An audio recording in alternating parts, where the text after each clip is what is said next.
Oh.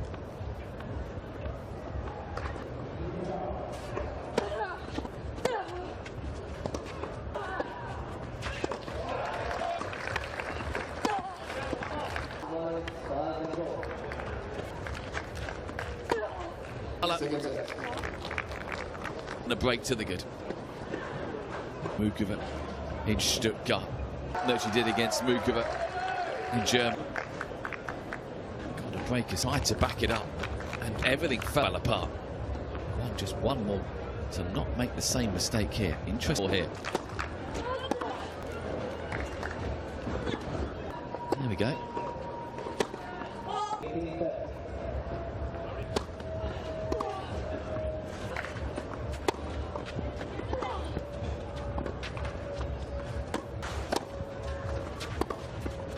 Kagulat World, buong mundo napahinto. Hindi dahil sa upset, kundi dahil sa bilis at tindi ng naging laban sa pagitan ni Alexandra Ayala at Elise Mertens sa Mutua Madrid Open. Sa round of 64, nagtapos ang laban sa isang one-sided result, 6-2, 6-1 para kay Mertens. Isang scoreline na hindi inaasahan ng maraming fans na umaasa sa breakout moment ni Alex. Pero kahit ganun, hindi tumigil ang mundo, lalo na ang social media. Sa X at iba pang platforms, nag-trending agad ang highlights, clips, reactions at kahit memes tungkol sa clay movement ni Alex. May halong tawa, may halong sakit, pero higit sa lahat, may suporta. Ito ang reality check. Ito ang big stage. At minsan, hindi sapat ang momentum. Kailangan ng mastery sa surface. Ngunit ang mas mahalaga, hindi natapos ang laban sa scoreline. Dahil para kay Alex, nagsisimula pa lang ang mas malaking kwento. Pumasok si Alex sa laban na ito na may dalang confidence mula sa kanyang first round win.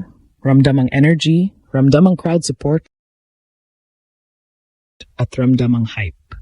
Pero sa kabilang side ng net, isang veterano ang naghihintay, si Elise Mertens. Isang player na kilala sa consistency at composure. Sa unang set pa lang, agad nang ipinakita ni Mertens ang kanyang control. Hindi siya nagmadali, hindi siya nag-force. Bawat bola may direksyon, bawat rally may plano. At dito nagsimulang mahirapan si Alex. Ang clay court ng Madrid ay hindi basta surface. Isa itong test ng footwork, balance, at patience. At dito lumabas ang struggle ni Alex. Ilang beses siyang naa-out of position, ilang beses nadulas, o nahuli sa movement. At ito ang sinamantala ni Mertens. Hindi ito simpleng pagkawala ng points. Ito ay pagkawala ng rhythm. Habang si Mertens ay steady, si Alex ay napipilitang mag-adjust bawat rally. At sa tennis, kapag ikaw ang laging nag-adjust, ikaw ang nasa alanganin. Natapos ang first set sa 6-2. Isang malinaw na mensahe, kontrolado ng Belgian ang laban. Pagpasok ng second set, umaasa ang marami na makabawi si Alex.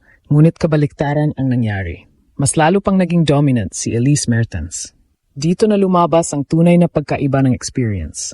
Si Mertens parang alam na ang susunod na galaw. Pinabasa niya ang patterns ni Alex. Kapag cross-court, ready siya. Kapag down the line, nakaposition na agad.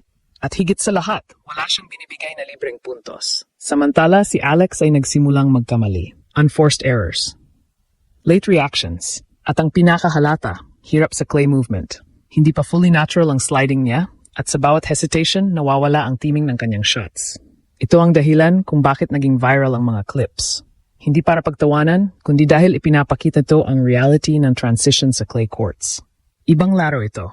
Ibang mechanics. Natapos ang laban sa 6-1 sa second set. Isang mabilis, direkta at walang paligoy-ligoy na panalo para kay Mertens.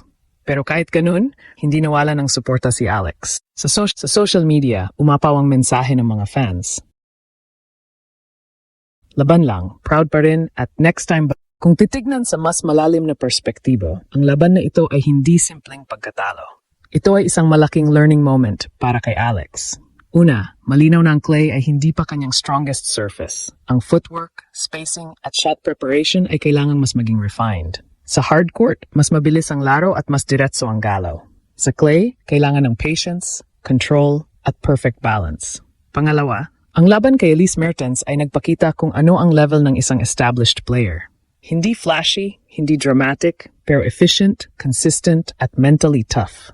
At pangatlo, ito ay reminder ng journey ni Alex ay hindi linear. May panalo, may talo, may breakout, may setback. Pero bawat laban may dala na aral.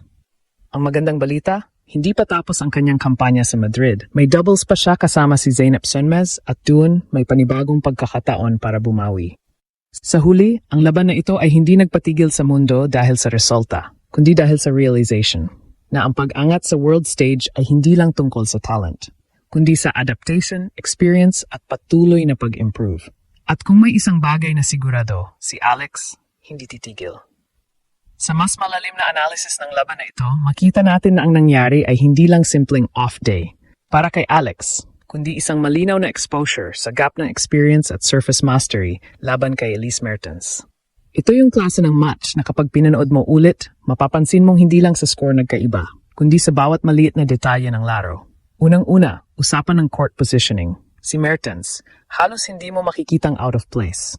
Bawat galaw niya calculated, parang isang step ahead lagi. Samantalang si Alex, madalas napipilitang humabol. At sa clay, kapag ikaw ang laging humahabol, ubos ang energy mo bago ka pa makapag-execute na maayos na shot. Ito ang dahilan kung bakit kahit hindi overpowering ang shots ni Mertens, nagiging effective siya. Dahil siya ang may control ng space. Pangalawa, rally tolerance. Isa ito sa pinakamahalagang aspeto sa clay court tennis. Si Mertens kayang magstay sa rally ng 10, 15, kahit 20 shots kung kinakailangan. Hindi siya nagmamadali. Samantalang si Alex, dahil sa pressure at discomfort sa movement, napipilitang maghanap ng maagang winner. Dito pumapasok ang unforced errors. Hindi dahil kulang sa skill, kundi dahil napipilitang pabilisin ang laro kahit hindi pa siya fully stable sa posisyon. Pangatlo, shot selection under pressure. Mapapansin na kapag nade-delay ang footwork ni Alex, bumababa ang quality ng kanyang shot choices. May mga pagkakataon na imbis na mag-reset ng rally, sumusubok siya ng low percentage shots. Ito ang eksaktong hinahanap ng isang player tulad ni Elise Mertens. Yung mga sandaling nagiging impatient ang kalaban. Dahil doon siya pumapasok at kinukuha ang momentum. Isa pang critical factor ay ang return game. Sa laban na ito, hindi man sobrang lakas ng serve ni Mertens. Napakahusay naman ng placement at variation niya. Nahirapan si Alex mag-establish ng aggressive returns, kaya kadalasan si Mertens ang unang nakakakuha ng control sa rally. Sa ganitong setup, halos laging nasa defensive position si Alex mula pa lang sa simula ng punto. Ngayon, pagdating sa mental side, ito ang isa sa pinakamahalagang takeaway. Si Alex ay hindi bumitaw. Pero makikita mo ang frustration habang tumatagal ang laban.